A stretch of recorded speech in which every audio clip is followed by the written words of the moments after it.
नमस्कार दोस्तों, मैं देवेश शुक्ला आप सभी का स्वागत करता हूं आपके अपने यूट्यूब चैनल पर। मेरे प्यारे दोस्त, आज जो हमारे चर्चा का विषय होने वाला है वो बीएड सेकंड ईयर के ऊपर हम चर्चा करेंगे। किसके ऊपर मेरे प्यारे दोस्त? तो बीएड सेकंड ईयर के ऊपर हम चर्चा करने वाले हैं। ठीक है, बात करें सेकंड ईयर के पेपर नंबर 1 के बारे में। किसके बारे में मेरे प्यारे दोस्त? तो पेपर नंबर 1 के बारे में हम चर्चा करेंगे। इसमें जो है आपका जो टॉप 15, क्या मेरे प्यारे दोस्त, जो टॉप 15 क्वेश्चंस आंसर्स की जो सीरीज चल रही है उसका ये आज आपका तीसरा पार्ट है। अगर आपने इसके पहले के 2 पार्ट्स को नहीं देखा है तो उसको आप जाके चैनल पे देख सकते हैं। ठीक है, वो ऑलरेडी उपलब्ध है। तो चलिए देखते हैं आज का जो हमारे 31वें नंबर प्रश्न की बात होने वाली है वो किस प्रकार से पूछा गया है। तो यहाँ पे आप देख सकते हैं पूछा गया है, स्वामी विवेकानंद की मानव निर्माण शिक्षा किसे कहते हैं। ठीक है, यहाँ पे पूछा गया है कि जो स्वामी विवेकानंद की मानव निर्माण शिक्षा है वह किसे कहते हैं, इसकी जानकारी आपको यहाँ पे देनी है। तो इसका जवाब आपको कुछ इस प्रकार से देना होगा कि स्वामी विवेकानंद ने वेदांत दर्शन की पुनर्व्याख्या आधुनिक परिप्रेक्ष्य में की। मतलब कह रहे हैं कि जो स्वामी विवेकानंद जी हैं उन्होंने जो वेदांत दर्शन है उसकी पुनर्व्याख्या मतलब दोबारा व्याख्या की है आधुनिक परिप्रेक्ष्य में। ठीक है, आधुनिकता को देखते हुए तथा निराशा एवं कुंठा के दलदल में फंसी हुई भारतीय जनता को जीवन का नवीन पथ दिखाया है। स्वामी विवेकानंद ने शिक्षा के माध्यम से मानव को पुनर्निर्माण की विशेष आवश्यकता समझी। मतलब कह रहे हैं कि जो स्वामी विवेकानंद जी हैं उन्होंने शिक्षा के माध्यम से, ठीक है, एजुकेशन के माध्यम से मानव के पुनर्निर्माण मतलब मानव का दोबारा निर्माण करने की जो विशेष आवश्यकता उन्होंने समझी। ठीक है, आगे बात करें, सभी प्रकार की शिक्षा और अभ्यास का उद्देश्य मनुष्य का, कह रहे हैं कि जितनी भी प्रकार की शिक्षा होती है, जितने प्रकार के अभ्यास होते हैं, उनका उद्देश्य जो है क्या होता है मेरे प्यारे दोस्त? मनुष्य का, क्या मेरे प्यारे दोस्त? मनुष्य का उद्देश्य मेरे प्यारे दोस्त क्या होना चाहिए? मनुष्य का निर्माण ही होना चाहिए। सभी का उद्देश्य यही होना चाहिए कि आदमी का जो है, जो मनुष्य है उसका निर्माण हो सके। ठीक है, आगे बात करें, उनकी व्याख्या के अनुसार मनुष्य वह है जिसकी मांसपेशियों लोहे की हों और स्नायु फौलाद से बने होते हैं। मतलब कह रहे हैं कि उनकी व्याख्या के अनुसार अगर देखें तो बताते हैं कि मनुष्य उसे कह सकते हैं जिसकी मांसपेशियाँ किससे, लोहे की हों। लोहे की मतलब यहाँ पे कल्पना की गई है, और जो उसकी स्नायु वायु हो वो कैसी हो? फौलाद, मतलब उसका जो है जिगरा किसका हो? फौलादे का हो। जिससे आपने कई सारी मूवी में ये इन सब टाइप के जो है वो क्या बोलते हैं, डायलॉग्स वगैरह सुने होंगे। ठीक है, आगे लिखा है, जिनमें ऐसी दुर्द दुर्दमनीय इच्छा शक्ति होती है जो सृष्टि के गुप्त तथ्यों और रहस्यों को भेद डालती है। मतलब कह रहे हैं कि उसमें इतनी इतनी तीव्र इच्छा शक्ति, इतनी अच्छी जिज्ञासा होनी चाहिए कि सृष्टि में जो भी गुप्त तथ्य हैं, जो चीज़ छुपे हैं, ठीक है, जिनके बारे में किसी को नहीं पता, और रहस्यों को क्या करे मेरे प्यारे दोस्त? भेद डालती हो, मतलब उनको खोज निकालती हो। ऐसा मनुष्य परिस्थितियों से घबरा कर भागने वाला नहीं होता। कह रहे हैं कि जो इस प्रकार का मनुष्य होता है वो कभी परिस्थितियों से घबरा कर भागता नहीं है, वरन वह समस्या का सामना करके उनका हल निकालने का प्रयास करते हैं। मतलब कह रहे हैं कि वो भागता नहीं, वो क्या करता है? उन समस्याओं का जो है सामना करता है और उनको हल निकालने का प्रयास करता है। अब देखते हैं 32 नंबर प्रश्न। 32 नंबर प्रश्न कह रहा है, स्वामी विवेकानंद के अनुसार शिक्षा के उद्देश्य कौन-कौन से हैं? ठीक है, मतलब यहाँ पे आपसे पूछा जा रहा है कि स्वामी विवेकानंद जी ने जो है शिक्षा के कौन-कौन से उद्देश्य बताए हैं, इनके बारे में आपको बताना होगा। ठीक है, तो चलिए देखते हैं। इसका जवाब जो है मेरे प्यारे दोस्त आपको कुछ इस प्रकार से देना होगा कि अपने दर्शन के अनुरूप स्वामी जी ने शिक्षा के निम्नलिखित उद्देश्य बताए हैं। मतलब कह रहे हैं अगर उनके दर्शन के अनुसार देखें तो उन्होंने शिक्षा के कुछ उद्देश्य यहाँ पे बताए हैं जो कुछ इस प्रकार से दिखाई दे रहा है। पहला उद्देश्य उन्होंने बताया है अंतर्निहित पूर्णतया की अभिव्यक्ति। मतलब जो मनुष्य के अंदर जो होता है पहले से विद्यमान जो शक्तियाँ होती हैं, ठीक है, उसके अंदर जो है अंतर्निहित शक्तियाँ होती हैं, उनको डेवलप करना ही क्या होता है? ये शिक्षा का कार्य होता है, ये शिक्षा क्या उद्देश्य होता है। यहाँ पे देखें तो स्वामी जी के अनुसार ज्ञान मनुष्य के पहले से निहित होता है। मतलब कह रहे हैं, स्वामी विवेकानंद जी बताते हैं कि जो ज्ञान है ये मनुष्य के अंदर पहले से ही अंतर्निहित होता है, वह बाहर से नहीं आता है, वो बाहर से नहीं आता, बस उसी ज्ञान का क्या किया जाता है मेरे प्यारे दोस्त? विकास किया जाता है, डेवलपमेंट किया जाता है। ठीक है, अब जो दूसरा उद्देश्य बताया गया वो बताया गया है शारीरिक विकास। ठीक है, इसमें बताया गया है स्वामी जी छात्रों एवं भावी नागरिकों को स्वस्थ एवं संपन्न मन देखना चाहते थे। मतलब कह रहे हैं कि जो स्वामी जी थे वो मानते थे कि जो छात्र हैं उन समय के, या जो भावी नागरिक नागरिक हैं, जो हमारे आने वाले नागरिक हैं, उन सभी लोगों को वो स्वस्थ देखना चाहते थे, प्रसन्न देखना चाहते थे, प्रसन्न मन में, और उसके लिए जो है उनके शारीरिक विकास होना बहुत आवश्यक है। अतः शारीरिक विकास को उन्होंने शिक्षा का प्रथम उद्देश्य माना है। वो शिक्षा का प्रथम उद्देश्य किसे मानते हैं? शारीरिक विकास को, फिजिकल डेवलपमेंट को। ठीक है, आगे बात करें, जो तीसरा उद्देश्य उन्होंने बताया है वो बताया है कि मानसिक विकास। ठीक है, स्वामी जी मनुष्य की प्रतिभा को जगाना चाहते थे। प्रतिभा से ज्ञान विकसित होता है और ज्ञान से भक्ति का योग संभव है। मतलब कह रहे हैं कि जो स्वामी जी हैं ये मानते थे कि जो मनुष्य की प्रतिभा है उसको जागना चाहिए। जब मनुष्य की प्रतिभाएं जगेंगी, ठीक है, उसके जो प्रतिभा होती है वो जब जगेगी तो उसको ज्ञान की प्राप्ति होगी। उसके ज्ञान की प्राप्ति क्या, ज्ञान का विकास होगा, क्योंकि ये मानते हैं कि ज्ञान ऑलरेडी मनुष्य के अंदर होता है। तो ज्ञान का क्या होगा मेरे प्यारे दोस्त, विकास होगा। और जब ज्ञान का विकास होगा, विज्ञान से ही उसके अंदर भक्ति एवं योग संभव होगा। मतलब उसके अंदर भक्ति आएगी और योग आएगा। ठीक है, आगे बात करें। अतः उन्होंने छात्रों के मानसिक और बौद्धिक विकास को शिक्षा का महत्वपूर्ण उद्देश्य माना है। ठीक है, वो मानते हैं कि जो शिक्षा का महत्वपूर्ण उद्देश्य ये भी होता है कि मनुष्य के मानसिक और बुद्धि का क्या कर सके मेरे प्यारे दोस्त, विकास कर सके। ठीक है, अब बात करते हैं चौथा उद्देश्य। तो उन्होंने बताया है चरित्र निर्माण। स्वामी जी चरित्र निर्माण को शिक्षा का सर्वश्रेष्ठ उद्देश्य बताते हैं, मतलब बताया है। कह रहे हैं कि जो स्वामी जी है वो मानते हैं कि जो मनुष्य का चरित्र निर्माण होता है ये शिक्षा का मुख्य उद्देश्य होता है। सर्वश्रेष्ठ मतलब सबसे ऊंचा उद्देश्य ये होता है कि उसके चरित्र का निर्माण हो सके। उनका विश्वास था कि मनुष्य के विचारों का चरित्र से घनिष्ठ संबंध होता है। वो ये मानते थे कि जो मनुष्य का विचार होता है वो उसके चरित्र से घनिष्ठ संबंध पाया जाता है। अब आप समझिए, मान लीजिए आप किस चरित्र के हैं, ये आपके विचार पे, मतलब आपके चरित्र के ऊपर डिपेंड करेगा कि आपका विचार कैसा होता है। ठीक है, आप अच्छे चरित्र के हैं, ठीक है, आपका जो है करेक्टर अच्छा है, तो आप अच्छी चीज़ों के बारे में सोचेंगे, मनन करेंगे, चिंतन करेंगे, विचार करेंगे। और अगर आपका करेक्टर जो है वो गिरा हुआ है तो आप छोटी चीज़ों को, गंदी चीज़ों को अपने दिमाग में लाने का प्रयास करेंगे। पांचवा उद्देश्य उन्होंने बताया है धार्मिक शिक्षा। इसमें बताया है स्वामी विवेकानंद धर्म को मानव की आंतरिक निधि मानते थे। मतलब कह रहे हैं जो धर्म है ये मानव की क्या है मेरे प्यारे दोस्त, आंतरिक निधि है। अंदर जो है पाई जाने वाली एक शक्ति है, वह धार्मिक शिक्षा को आवश्यक मानते थे। वो मानते थे कि धार्मिक शिक्षा देना क्या हो जाता है मेरे प्यारे दोस्त, आवश्यक होता है प्रत्येक मनुष्य के लिए। तो आई होप ये सारी चीज़ें आपको क्लियर हो रही होंगी। अगर क्लियर हो रही तो कमेंट सेक्शन में जरूर आओ। फटाफट वीडियो को लाइक करो, अपने दोस्तों के साथ शेयर करो और उनसे बताओ कि क्लासें स्टार्ट हो चुकी हैं। ठीक है, और उनके पास लिंक शेयर करो। चलिए बात करते हैं अगले प्रश्न। 33 नंबर प्रश्न पूछ रहा है धर्मनिरपेक्षता क्या है। ठीक है, आपने धर्मनिरपेक्ष शब्द कई जगह पे पढ़ा होगा। जैसे अगर आप संविधान पढ़ते हैं तो वहाँ पे आपको सुनने को मिलता है धर्मनिरपेक्ष, पंथनिरपेक्ष। तो उसके बारे में चर्चा करते हैं। बात करें, धर्मनिरपेक्ष शब्द अंग्रेजी के सेकुलर शब्द का हिंदी अनुवाद है। मतलब कह रहे हैं कि जो धर्मनिरपेक्ष है मेरे प्यारे दोस्त, ये जो है अंग्रेजी भाषा का एक सेकुलर शब्द होता है, उसी का हिंदी अनुवाद है। बात करें पंथनिरपेक्ष शब्द को संविधान में सम्मिलित कराने वाली स्वर्गीय प्रधानमंत्री श्रीमती इंदिरा गांधी के शब्दों में देखें तो धर्मनिरपेक्षता ना तो धर्म है, ना ही धर्म के अन्य मनस्कत, बल्कि यह सभी धर्मों के प्रति समान आदर की भावना रखती है।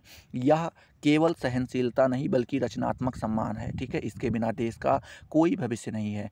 जो कह रहे हैं कि जो अपने संविधान में जिन्होंने सेकुलर शब्द को सम्मिलित किया, ठीक है, जिन्होंने पंथ निरपेक्ष शब्द को मिलाया या सम्मिलित किया है, वो आपकी स्वर्गीय प्रधानमंत्री श्रीमती इंदिरा गांधी जी। उन्होंने धर्मनिरपेक्षता के बारे में कहा है कि धर्मनिरपेक्ष ना तो धर्म है, ना ही ये अधर्म है, आप कह सकते हैं। ठीक है, ये क्या है मेरे प्यारे दोस्त, बल्कि ये सभी धर्मों के प्रति समान आदर की भावना है। मतलब कह रहे हैं कि ये सभी धर्म को बराबर मान्यता प्रदान करता है। कोई भी धर्म हो, हिंदी, मुस्लिम, सिख, ईसाई, कोई भी धर्म हो, सभी को ये बराबर मान्यता देता है।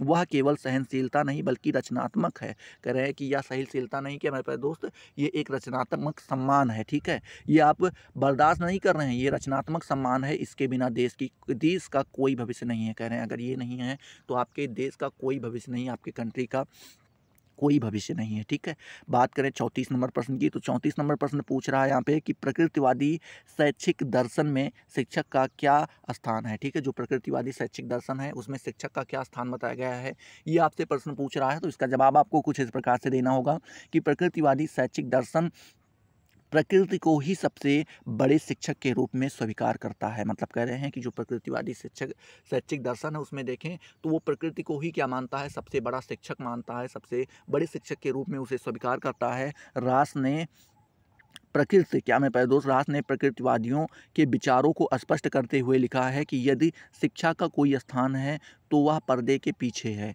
तब वह बालक के विकास का निरीक्षण मतलब करने वाला है, ना कि उनकी सूचनाएं, विचार, आदर्श एवं इच्छा शक्ति देने वाला है। ठीक है, उसका चरित्र बनाने वाला है। ठीक है, यह बातें बालक को स्वयं ही कर लेना है। वह किसी शिक्षक की अपेक्षा यह अच्छी तरह जानता है। ठीक है, और उसे क्या, कब और कैसे सीखना है, उसकी शिक्षा उसकी रुचियों और प्रेरणाओं के साथ विकास है, ना कि उसके लिए शिक्षक के द्वारा किए गए कृत्रिम प्रयास हैं। ठीक है, आई होप ये सारी चीज़ें आपको बिल्कुल समझ में नहीं आई होंगी, तो समझाने का प्रयास करते हैं। जो आपके रास महोदय हैं, एक आपके शिक्षा शास्त्री भी हैं, दार्शनिक भी हैं। ठीक है, इन्होंने प्रकृतवादियों के विचार को स्पष्ट करते हुए लिखा है कि जो शिक्षा है मेरे प्यारे दोस्त, शिक्षा का कोई स्थान नहीं है। वो बताते हैं कि शिक्षा का कोई स्थान है तो वह है पर्दे के पीछे। मतलब बताते हैं कि शिक्षा को जो है हम पर्दे के पीछे ही दे सकते हैं, ऐसे खुले में शिक्षा नहीं दी जा सकती है। ठीक है, आगे वो लिखते हैं, वह बालक के विकास का निरीक्षण करने वाला है। मतलब कह रहे हैं वो देखता है कि बालक का विकास कहाँ तक हुआ है और उसको और आगे कैसे ले जाना है। ठीक है, ना कि उसकी सूचनाएं, विचार, आदर्श और इच्छा शक्ति देने वाला। मतलब वो उसको ये सूचनाएं नहीं देता है, ना कि उसे कोई विचार देता है, ना ही उसके अंदर आदर्श डेवलप करता है, ना ही उसकी शक्ति, इच्छा शक्ति वो देता है। ठीक है, आगे बोलते हैं, यह उसका चरित्र बनाने वाला है। वो क्या करता है मेरे प्यारे दोस्त, उसके चरित्र का डेवलपमेंट, उसके कैरेक्टर का डेवलपमेंट करता है। यह बातें बालक को स्वयं ही कर लेना है। मतलब कह रहे हैं जो ये सारी बातें हैं ये बालक को स्वयं ही कर लेना चाहिए। वह किसी शिक्षक की अपेक्षा यह अच्छी तरह जानता है। मतलब कह रहे हैं वो किसी शिक्षक की अपेक्षा, कोई शिक्षक बताए उससे अच्छा वो खुद ही जानता है उसे क्या, कब और कैसे सीखना है। कि उसे ये भी पता होता है, कोई शिक्षक बताए उससे पहले इन सारी चीज़ों के बारे में उसको पता होता है कि उसको क्या सीखना चाहिए और कब सीखना चाहिए और कैसे सीखना चाहिए। वो अच्छे तरीके से इन सारी चीज़ों के बारे में जानता है। उसकी शिक्षा उसकी रुचियों और प्रेरणाओं के साथ, क्या मेरे प्यारे दोस्त, उसके इंटरेस्ट और उसके प्रेरणा मतलब मोटिवेशन के साथ विकास है। मतलब कह रहे हैं कि जो उसकी शिक्षा होती है उसके इंटरेस्ट और उसके मोटिवेशन के साथ ही डेवलप हो पाती है, ना कि उसके लिए शिक्षक के द्वारा किए गए कृत्रिम प्रयास। मतलब कह रहे हैं कि उससे आप बिल्कुल भी डेवलप नहीं कर पाते हैं उसके शिक्षा को, कि जो शिक्षक द्वारा कृत्रिम मतलब खुद से बनाए जाते हैं, जो खुद से प्रयास किए जाते हैं। ठीक है, आगे बात करें मेरे प्यारे दोस्त, 35 नंबर प्रश्न के बारे में बात करें तो यहाँ पे लिखा है, प्रकृतिवाद क्या एक सार्थक शिक्षा व्यवस्था है। यहाँ पे पूछ रहा है कि जो प्रकृतिवाद है मेरे प्यारे दोस्त, क्या एक सार्थक शिक्षा व्यवस्था है, इसके बारे में आपको बताना है। तो इसका जवाब आपको कुछ इस प्रकार से देना होगा कि प्रकृतिवादियों ने उन समस्त सामूहिक शिक्षण विधियों का विरोध किया है जो उस समय प्रचलित थी। मतलब जो प्रकृतिवादी थे उन समस्त सामूहिक शिक्षण विधि, जो सामूहिक रूप से शिक्षण विधियाँ उस समय पर प्रचलित थीं, उनके बारे में वो विरोध करता है और नई शिक्षण विधियों का प्रतिपादन किया। उसने नई शिक्षण विधियाँ बताई हैं कि किस प्रकार से किसी छात्र को पढ़ाना चाहिए। उन्होंने अपनी विधियों में जिन सिद्धांतों को अपनाया है वे निम्न है। ठीक है, उन्होंने अपने सिद्धांत में कुछ मतलब अपनी विधियों में जो है, क्या शिक्षण विधियों में है, कुछ सिद्धांत अपनाए हैं, वो कुछ इस प्रकार से हैं। पहला सिद्धांत उन्होंने बताया है कि करके सीखना, कोई बालक खुद से करके ही सीख पाता है। दूसरा उन्होंने बताया है स्व अनुभव द्वारा सीखना। स्व अनुभव द्वारा मतलब कि आपने कहीं पे देखिए कि आपको पता हो कि मान लीजिए कहीं पे आग जल रही थी, आपने एक बार उंगली लगाई, जल गए, तो आपको पता हो गया कि अब कोई भी जलती हुई चीज़ पे हम उंगली नहीं रखेंगे, वो आप स्व अनुभव से सीख लिए। ठीक है, किसी ने बताया नहीं। खेल द्वारा सीखना, कोई भी चीज़ होती है जब आप खेल खेल में सीख जाते हैं, वो इन 3 प्रकार की शिक्षण पद्धतियों का प्रयोग करता है। ठीक है, प्रमुख शिक्षण विधियाँ, उक्त सभी पद्धति बालक को स्वतंत्र वातावरण में रखते हुए आत्म प्रदर्शन के अवसर प्रदान कराती है, जिससे बालक रचनात्मक कार्यों के द्वारा शिक्षा प्राप्त करता है। अतः यह कहा जा सकता है कि कुछ हद तक प्रकृतवादी सार्थक शिक्षा व्यवस्था है। मतलब कह रहे हैं कि जो ये सारी पद्धतियाँ बताई गई हैं ये बालक को स्वतंत्र वातावरण में, ठीक है, स्वतंत्र वातावरण में रखते हुए आत्म प्रदर्शन मतलब खुद के प्रदर्शन के बारे में वहाँ पे उनको अवसर प्रदान करता है। वो अपने शक्तियों को दिखा सकते हैं, अपने प्रदर्शन को दिखा सकते हैं, जिससे बालक रचनात्मक कार्यों के द्वारा शिक्षा प्राप्त करता है। ठीक है, जिससे क्या होता है, बालक जो होता है वो रचनात्मक कार्यों द्वारा शिक्षा को प्राप्त करता है। अतः यह कहा जा सकता है कि कुछ हद तक प्रकृतिवाद सार्थक शिक्षा व्यवस्था है। तो कहते हैं कि यहाँ पे कुछ हद तक आप कह सकते हैं जो प्रकृतिवाद शिक्षा व्यवस्था है वो कुछ हद तक सार्थक शिक्षा व्यवस्था है। ठीक है, अब 36 नंबर प्रश्न की बात करें तो श्री अरबिंदो एक एकीकृत शिक्षा है। शिक्षा क्या है, मतलब कह रहे हैं श्री अरबिंदो की जो एकीकृत शिक्षा है वो क्या है, आपको यहाँ पे बताना है। तो इसका उत्तर आपको कुछ इस प्रकार से देना होगा कि श्री अरविंद ने शिक्षा दर्शन का आधार आध्यात्मिक साधना, ब्रह्मचर्य तथा योग पर आधारित है। मतलब कह रहे हैं जो अरविंद जी की शिक्षा दर्शन है उसको जो है उन्होंने अध्यात्म, ब्रह्मचर्य पर आधारित और योग पर आधारित माना है। ठीक है, जिससे शिक्षा पद्धति में ये 3 पक्ष होंगे, उसी मनुष्य का पूर्ण विकास होगा। मतलब कह रहे हैं जिस शिक्षा पद्धति में 3 पक्ष पाए जाएंगे उसी मनुष्य का पूर्ण रूप से डेवलपमेंट होगा। ठीक है, और ओवरऑल डेवलपमेंट होगा। मनुष्य में ईश्वर को पहचानने की शक्ति होती है। मतलब कह रहे हैं कि मनुष्य के अंदर पहले से ही शक्ति होती है कि वो ईश्वर को पहचान सके। ईश्वर को पहचानने के लिए उसकी चिंतन और दैवीय शक्तियों को विकसित करना परम आवश्यक है। कह रहे हैं कि अगर वो ईश्वर को पहचानना चाहता है तो उसकी जो दैविक शक्तियाँ हैं मेरे प्यारे दोस्त, ठीक है, उसकी जो चिंतन और दैविक शक्तियाँ हैं इनको डेवलप करना होगा, तभी वो ईश्वर को पहचान पाएगा। सच्ची शिक्षा वह है जो बालक के स्वतंत्र, क्रियात्मक, बौद्धिक, नैतिक एवं सौंदर्यात्मक शक्तियों को विकसित करके उसके आध्यात्मिक विकास में सहायता प्रदान करे। श्री अरविंद का कथन है कि सच्ची और वास्तविक शिक्षा केवल वही है। क्या मेरे प्यारे दोस्त, आपके अरविंद जो महोदय जो हैं वो बताते हैं कि सच्ची और वास्तविक शिक्षा वही है, वास्तविक शिक्षा केवल वही है जो मानव की अंतर्निहित समझ शक्तियों को इस प्रकार विकसित करती है कि वह उनसे पूर्ण रूप से लाभान्वित होता है। मतलब कह रहे हैं सच्ची और वास्तविक शिक्षा उसी को हम कह सकते हैं जो मनुष्य के अंदर अंतर्निहित शक्तियाँ हैं उनको अच्छे से डेवलप करे और क्या मेरे प्यारे दोस्त उनसे पूर्ण रूप से वो मनुष्य लाभान्वित भी हो पाए, तभी एक अच्छी सच्ची और वास्तविक शिक्षा के बारे में आपको जानकारी प्राप्त हो पाएगी। ठीक है, अब बात करते हैं 37 नंबर प्रश्न की। तो 37 नंबर प्रश्न आपसे पूछ रहा है मेरे प्यारे दोस्त कि शैक्षिक समाजशास्त्र को स्पष्ट कीजिए। शैक्षिक समाजशास्त्र को आपको बताना है, या थोड़ा घुमा के और पूछना चाहे तो पूछ सकता है शिक्षा के समाजशास्त्र से आपका क्या अभिप्राय है, या और घुमा के पूछना चाहे तो शिक्षा का समाजशास्त्र क्या है आपको यहाँ पे बताना है। ठीक है, तो इसका जवाब आपको कुछ इस प्रकार से देना होगा कि इमाइल दुर्खीम का कथन है कि युवा, क्या मेरे प्यारे दोस्त, शिक्षा युवा पीढ़ी का सामाजिकरण है। जो शिक्षा है वो हमारी युवा पीढ़ी का क्या है, सामाजिकरण है। शिक्षा मनुष्य को समाज से संबंधित करने का एक आधार निर्मित करती है। मतलब कह रहे हैं मनुष्य को जो है समाज से संबंधित करने के, उससे जोड़ने का जो है एक आधार पैदा करती है। कौन? शिक्षा। बात करें दुर्खीम का ही अन्य कथन है। दुर्खीम जी ने ही एक और बार शिक्षा के बारे में बताया। उन्होंने बताया है कि शिक्षा की प्रकृति अपने उद्गम तथा कार्यों की दृष्टि से मूलतः सामाजिक होती है। क्या बताया उन्होंने कि शिक्षा की जो प्रकृति होती है वो अपने उद्गम, जहाँ से वो निकली है, तथा अपने कार्यों की दृष्टि से क्या होती है, मूलतः वो सामाजिक होती है। अतः अन्य विज्ञानों की अपेक्षा समाजशास्त्र से शिक्षा का स्पष्ट संबंध है। मतलब कह रहे हैं कि और विज्ञानों की अपेक्षा जो है समाजशास्त्र में जो है आपको और अच्छा संबंध देखने को मिलेगा और सारे विज्ञानों की अपेक्षा। उक्त वर्णित दोनों कथन शिक्षा तथा समाजशास्त्र को अत्यंत निकट लाते हुए इसे 2 प्रकार से समझ सकते हैं। मतलब कह रहे हैं कि जो ये दोनों कथन आपने ऊपर देखे हैं दुर्खीम जी के, उन सारी चीज़ों को पढ़ के आप शिक्षा और समाजशास्त्र को अत्यंत निकट लाते हुए 2 प्रकार से समझ सकते हैं। पहला प्रकार क्या बताया गया है, प्रथम शैक्षिक समाजशास्त्र और दूसरा शिक्षा समाजशास्त्र। ठीक है, पहला क्या बताया है, शैक्षिक समाजशास्त्र और दूसरा शिक्षा समाजशास्त्र। बात करें ब्रूक ओबर, क्या मेरे पास दोस्त ब्रूक ओबर के शब्दों में अगर देखें तो ब्रूक ओबर शिक्षा का समाजशास्त्र शिक्षा प्रणाली में निहित सामाजिक प्रक्रियाओं तथा सामाजिक प्रतिमानों के विश्लेषण का वैज्ञानिक अध्ययन है। क्या बोलते हैं ब्रूक ओबर महोदय, वो बोलते हैं कि शिक्षा का जो समाजशास्त्र है मेरे प्यारे दोस्त, ये शिक्षा प्रणाली में निहित, शिक्षा प्रणाली में जो है पाई जाने वाली सामाजिक प्रक्रियाओं तथा सामाजिक प्रतिमानों, सामाजिक प्रक्रियाएं जो होती हैं तथा उसमें जो प्रतिमान होते हैं के विश्लेषण का वैज्ञानिक अध्ययन है। उसके विश्लेषण का है मेरे प्यारे दोस्त वैज्ञानिक अध्ययन है। ठीक है, आगे देखते हैं। 38 नंबर प्रश्न आपसे पूछा जा रहा है मेरे प्यारे दोस्त। क्या पूछा जा रहा है कि सत्यम शिवम सुंदरम को विकसित करना शिक्षा का उद्देश्य संबंधित है। मतलब कह रहे हैं कि जो सत्यम शिवम सुंदरम को विकसित करना ही क्या होता है, शिक्षा के उद्देश्य से संबंधित होता है। नंबर 1 प्रयोजनवाद से, आदर्शवाद से, दूसरा और तीसरा प्रकृतिवाद से। ठीक है, तो पहले देखते हैं आदर्शवाद के बारे में। ठीक है, तो चलिए पढ़ते हैं। आदर्शवाद सत्यम शिवम सुंदरम को विकसित करने का शैक्षिक उद्देश्य आदर्शवाद से संबंधित है। मतलब कह रहे हैं किससे संबंधित है, आदर्शवाद से संबंधित है।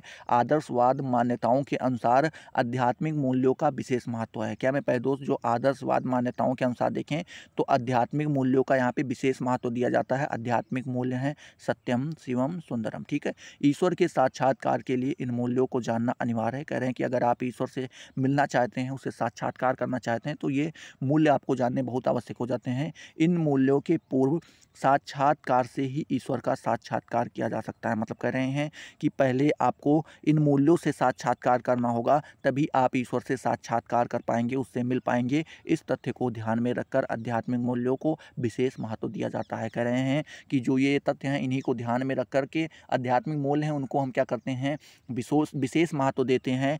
इन महत्वपूर्ण मूल्यों, क्या मैं पहले दोस्त, इन महत्वपूर्ण मूल्यों के साक्षात्कार के लिए ज्ञान, इच्छा तथा चेष्टा अनिवार्य है। कह रहे हैं कि जो ये महत्वपूर्ण मूल्यों हैं, अगर आप इनसे वाकिफ होना चाहते हैं, इनसे मिलना चाहते हैं, इनके बारे में जानना चाहते हैं, तो उसके लिए आपके अंदर पहले तो ज्ञान होना चाहिए, दूसरी इच्छा होनी चाहिए, तीसरी आपके अंदर चेष्टा भी होनी चाहिए। ठीक है, ये 3 चीज़ होगी तभी आप इनसे साक्षात्कार कर पाएंगे।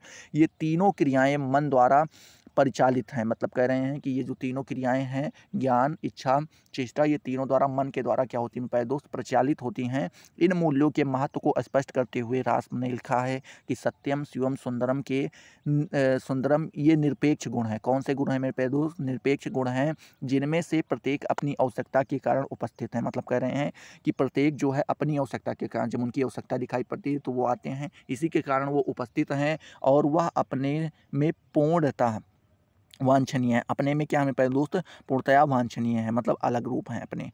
देखते हैं अगला 39 नंबर प्रश्न। तो 39 नंबर प्रश्न लिखा है कि शिक्षा के समाजशास्त्र से आपका क्या प्राय है। शिक्षा के समाजशास्त्र से आपका क्या प्राय है, ये आपका प्रश्न है।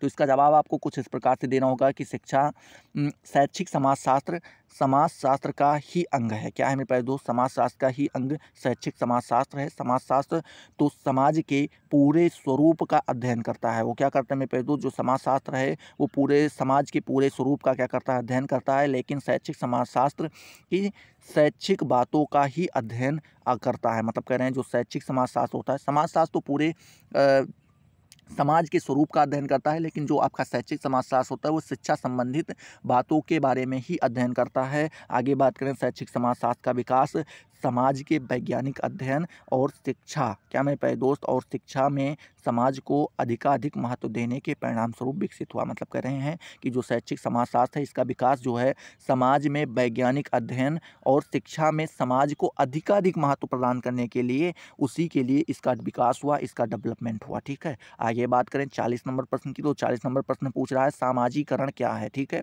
सामाजिकरण में पूछा गया है, तो इसका जवाब आपको कुछ इस प्रकार से देना होगा कि हैविंग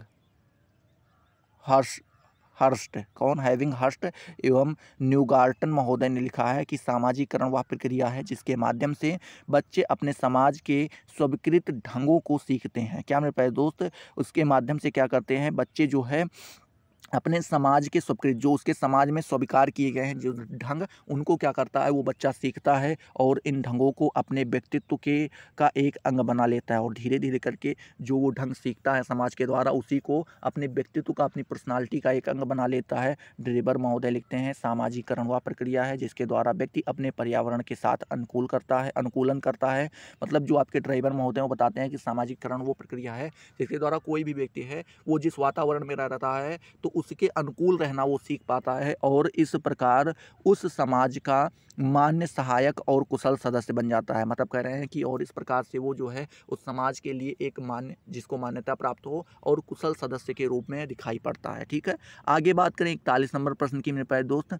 तो 41 नंबर प्रश्न आपसे पूछ रहा है कि सामाजिक परिवर्तन की आपको परिभाषा देनी है। ठीक है, उसके बाद मतलब किन वैज्ञानिकों ने सामाजिक परिवर्तन को क्या क्या है आपको ये बताना है। संक्षेप में सामाजिक परिवर्तन के अर्थ को स्पष्ट करना है, उसके अर्थ को भी आपको यहाँ पे छोटे में बताना है। ठीक है, तो बात करें पहले अर्थ के बारे में। तो अर्थ लिखा है कि सामाजिक संबंधों में होने वाले परिवर्तन को सामाजिक परिवर्तन कहते हैं। मतलब जो समाज से संबंधित परिवर्तन होते हैं मेरे प्यारे दोस्त, समाज से संबंधित जो परिवर्तन होते हैं उन्हीं को हम सामाजिक परिवर्तन कहते हैं। अब इसकी परिभाषा जोन्स महोदय के अनुसार देखें तो उन्होंने बताया है कि सामाजिक परिवर्तन वह शब्द है जो सामाजिक प्रक्रियाओं, सामाजिक प्रतिमान, सामाजिक अंतरक्रिया का सामाजिक संगठन के किसी अंग में अंतर अथवा रूपांतर को वर्णित करने के प्रयोग में किया जाता है। मतलब कह रहे हैं जो सामाजिक परिवर्तन है इसका आप प्रयोग उस समय में करते हैं जब कोई आपको सामाजिक प्रक्रियाओं में परिवर्तन देखने को मिलता है, या सामाजिक प्रतिमानों में परिवर्तन, या सामाजिक अंतरक्रियाओं में, या सामाजिक संगठन में आपको जब परिवर्तन देखने को मिलता है,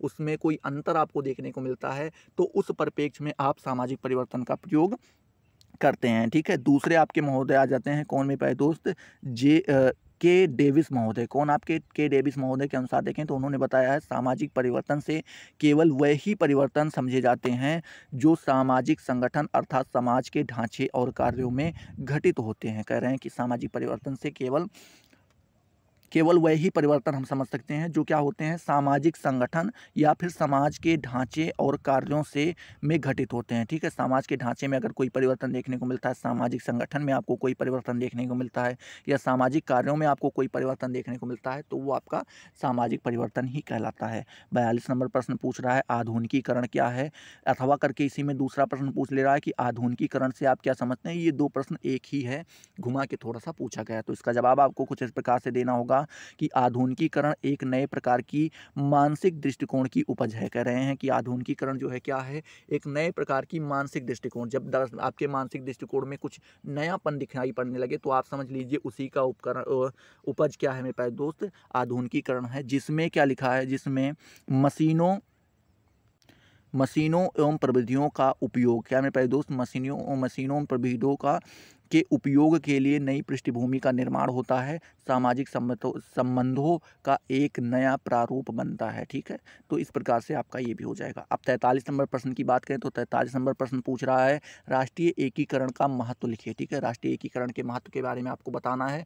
तो भारत ने लोकतंत्र को एक, यहाँ पे भा लिखा है, ठीक है, ये ध्यान में रखिएगा। भारत ने लोकतंत्र को एक शासन प्रणाली के रूप में अपनाया है जिसका आधारभूत सिद्धांत स्वतंत्रता, समानता, धर्मनिरपेक्षता, ठीक है, धर्मनिरपेक्षता तथा भाईचारे के गुण का विकास करना है, ठीक है। तो यहाँ पे कह रहे हैं कि जो भारत है आपका, इंडिया है मेरे भाई दोस्त, ये लोकतंत्र, क्या मेरे भाई दोस्त, लोकतंत्र को एक शासन प्रणाली के रूप में, आप मतलब कि ये यहाँ पे शासन प्रणाली के रूप में अपनाता है, और इसका जो आधारभूत सिद्धांत है, ये सभी को स्वतंत्रता प्रदान कराता है, सभी को समानता देता है, धर्मनिरपेक्षता देता है, उनमें भाईचारे का गुण विकसित करता है, ठीक है। आगे बात करें, वह कार्य राष्ट्रीयता के बिना संभव नहीं है। मतलब कह रहे हैं कि जब तक आपके पास राष्ट्रीयता नहीं होगी तब तक यह कार्य संभव नहीं है। राष्ट्रीय एक अंतर्राष्ट्रीय, ठीक है, राष्ट्रीय तथा अंतर्राष्ट्रीय स्तर पर शांति स्थापित करने के लिए राष्ट्रीय एकता अत्यंत आवश्यक है। कह रहे हैं कि अगर आपको चाहे राष्ट्रीय लेवल पे हो चाहे अंतर्राष्ट्रीय लेवल पर, जब आपको शांति स्थापित करना होता है तो उसके लिए आपको राष्ट्रीय एकता बहुत ज़्यादा इंपॉर्टेंट रोल अदा करती है। जब राष्ट्रीय एकता सुदृढ़ होगी तभी देश में शांति स्थापित हो सकेगी। मतलब कह रहे हैं कि जब राष्ट्रीय एकता क्या होगी, सुदृढ़ होगी, तभी देश में शांति स्थापित हो सकेगी, एवं देश में शांति होगी तो देश अंतर्राष्ट्रीय स्तर पर भी शांति स्थापित करने के लिए किए गए प्रयासों में अपना योगदान दे सकेगी, ठीक है। मतलब कह रहे हैं कि तभी क्या होगी, शांति स्थापित हो सकेगी। कह रहे हैं देश में शांति होगी तभी क्या होगी, देश अंतर्राष्ट्रीय स्तर पर शांति स्थापित करने के लिए किए गए प्रयासों में अपना योगदान दे सकेगी। जब अंदर से आप शांत होंगे तभी आप बाहर शांति पैदा कर पाएंगे, ठीक है। बात करें अंतर्राष्ट्रीय अवबोध क्या है, 44 नंबर प्रश्न आपसे पूछ रहा है, तो इसके बारे में आपको जानकारी कुछ इस प्रकार से देनी होगी कि राष्ट्रीय अवबोध अथवा सद्भावना का तात्पर्य विश्व बंधुत्व को विश्व बंधुत्व की भावना, यहाँ पे की लिखा है, ठीक है, क्या लिखा गया है, की लिखा गया है, तो विश्व बंधुत्व की भावना है। क्या है मेरे प्यारे दोस्त, विश्व बंधुत्व की, मतलब विश्व, पूरा विश्व आपस में भाई बहन के रूप में जब देखा जाए, यह भावना इस बात पर बल देती है कि संसार के प्रत्येक प्राणी में भाईचारा हो, ठीक है। यह विश्व मैत्री, क्या मेरे प्यारे दोस्त, विश्व मैत्री और विश्व बंधुत्व की भावना पर आधारित है। पूरा विश्व मित्र बन के चले, ठीक है, और उसमें बंधुत्व का भाव पाया जाता हो। वास्तव में अंतर्राष्ट्रीय सद्भावना संसार के समस्त नागरिकों के प्रति प्रेम, सहानुभूति और सहयोग की ओर संकेत करती है, ठीक है। आगे बात करें आपके डॉक्टर वाल्टर एस सी लेब्ज, कौन मेरे प्यारे दोस्त, डॉक्टर वाल्टर एस सी लेब्ज ने अंतर्राष्ट्रीय सद्भावना को स्पष्ट करते हुए लिखा है कि अंतर्राष्ट्रीय सद्भावना एक ऐसी योग्यता है जो आलोचनात्मक रूप से सभी देशों के लोगों के आचार विचार का निरीक्षण करती है। क्या करती है मेरे प्यारे दोस्त, आलोचनात्मक रूप से क्या करती है, लोगों के आचार विचार का निरीक्षण करती है, और उन अच्छाइयों की, उन जिनमें, क्या मेरे प्यारे दोस्त, उन अच्छाइयों की जिनमें वे अपनी राष्ट्रीयता एवं संस्कृति का ध्यान नहीं रखते हैं, दूसरों से प्रशंसा करते हैं, ठीक है। मतलब कहते हैं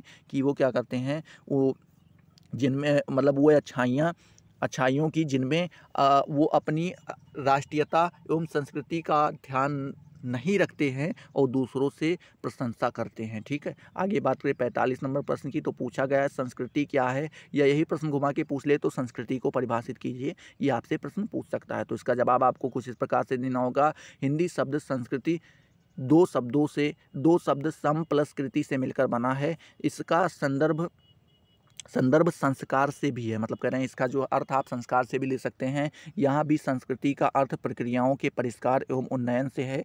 संक्षेप में हम कह सकते हैं कि संस्कृति का संबंध हमारी इच्छाओं और क्रियाओं का परिष्कार एवं संस्कार से है। मतलब कह रहे हैं कि संक्षेप में अगर आप कहना चाहें तो ये कह सकते हैं। आगे बात करें आपके टायलर महोदय जो हैं, इन्होंने लिखा है कि संस्कृति वह जटिल समग्र है जिसमें समाज के सदस्य के रूप में मानव द्वारा अर्जित ज्ञान, विश्वास, कला तथा नैतिकता, विधि, प्रथा, अन्य क्षमताएं तथा आदतें सम्मिलित हैं। ठीक है, आपके दूसरे आ जाते हैं बीर स्टेड महोदय। उन्होंने बताया है कि संस्कृति उन समस्त वस्तुओं का जटिल समग्र है जो वह समाज के सदस्यों के रूप में सोचते हैं, करते हैं और रखते हैं। ठीक है, तो आई होप ये सारी चीज़ें आपको क्लियर हुई होंगी। अगर क्लियर हुई तो फटाफट वीडियो को लाइक करो, अपने दोस्तों के साथ शेयर करो। अभी तक अगर आपने चैनल को सब्सक्राइब नहीं किया तो सब्सक्राइब करके बेल वाले आइकन को जरूर प्रेस कर दो, जिससे आपको सारी नोटिफिकेशन मिलती रहें और आप उनसे लगातार लाभान्वित होते रहें। तो चलिए अगले वीडियो में मिलते हैं नए जोश नए टॉपिक के साथ। तब तक के लिए जय हिंद, जय भारत।